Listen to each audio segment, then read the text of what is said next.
Young Americans have no enthusiasm for cars and can't wait for the next generation of self-driving automobiles.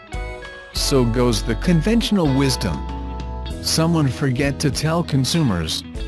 Honda debuts its ferocious 306 horsepower, $34,775 Honda Civic Type-R to dealerships this month, the latest in a flood of driver-centric enthusiast cars aimed at the heart of the North American market.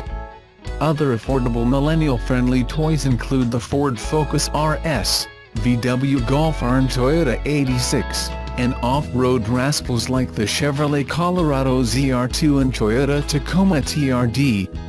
They join the bushel of all new $60K-something getaway cars like the winged Chevrolet Camaro ZL1 1LE, high-revving Mustang GT350, tree-chewing Ford F150 Raptor pickup and the hellacious Demon and Hellcat Dodge Challenger twins. "Don't believe that boys don't put posters of cars on their walls anymore," said Rob Keogh, Civic product planner, at the Type-R's Montreal media launch. "I've been on the auto show circuit and there is no shortage of young fans for cars like the Type-R and Mustang and Camaro." Auto headlines have been dominated in recent years by industry preparations for an anticipated shift in automobility to self-driving cars. Traditional automakers have joined Silicon Valley giants like Tesla, Uber, Google and Apple in investing billions in technology that would take the steering wheel out of drivers' hands. Chevrolet is testing 130 self-driving Bolt bots in 3 cities while Ford has shaken up management ranks to, in part, accelerate its transition to the new autonomous world order. The trend dovetails with reports that Americans have grown tired of automobiles as tedious, environmentally unfriendly appliances. But while autonomous vehicles may well be an integral part of the nation's future, evidence that America's love affair with the automobile is waning is scant. In fact, signs are it's hotter than ever. While Tesla and Uber have suffered high-profile hiccups with autonomous vehicle rollouts, automakers are heeding consumer demand by sexing up their portfolios. The Type-R is a Civic on steroids. It boasts the highest engine output the Japanese automaker has ever introduced to the U.S. market. It joins similar 300-horsepower rockets like the Golf R and Focus RS for under $40,000. The excitement is building for more affordable performance cars. "I was blown away by the whole Type T package," says Honda devotee Jason Richman, an auto personality who has built a cult following on YouTube and Facebook. "There was a time when this kind of performance wasn't available unless you could afford a $100,000 to $200,000 car." An ex-car salesman in Chicago, Richman is a social media phenomenon known by the handle Honda Pro Jason. He has 126,000 followers on Facebook and another 85,000 on YouTube. He credits the social media revolution with turbocharging auto enthusiasm by helping automakers better connect with car fans. "The excitement that social media brings has had a lot to do with the growth of performance offerings," he says. "Auto events I used to go to that attracted 10 or 20 people now attract 1,000 to 5,000. The Type-R, for example, would not have come to the US were it not for social media.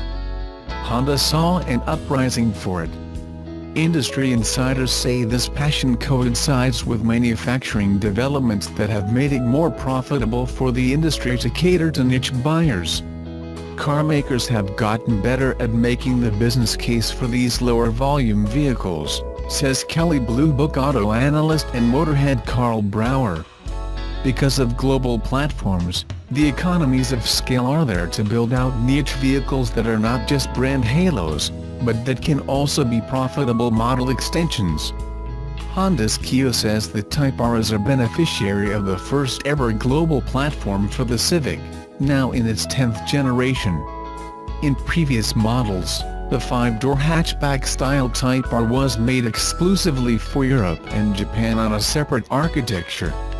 You used to have to make a business case for each version because you have to pay for the regulatory calibrations, explains Keogh. But this time the Civic is built on a global platform for 2, 4 and 5-door variants.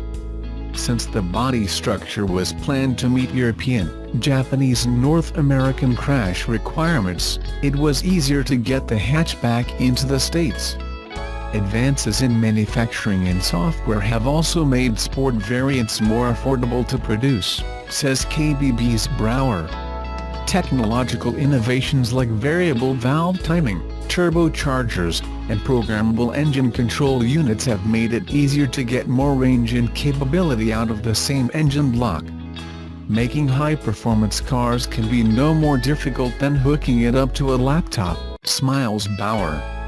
Contrary to the narrative du jour, Brower says these variants are finding a millennial audience just like previous generations, including electric cars that also bring social status. Electric car sales are up for the 20th straight month. The idea that millennials don't desire cars is an urban myth, he says. Polls taken during the Great Recession found millennials delaying auto purchases, but that appears an economic phenomenon, not a cultural one. Last year, the 20 to 35-year-old age group was the fastest-growing segment of car buyers, accounting for 29% of purchases according to J.D. Power. Grassroots Motorsports is a Daytona Beach enthusiasts network that oversees magazines, websites and auto events.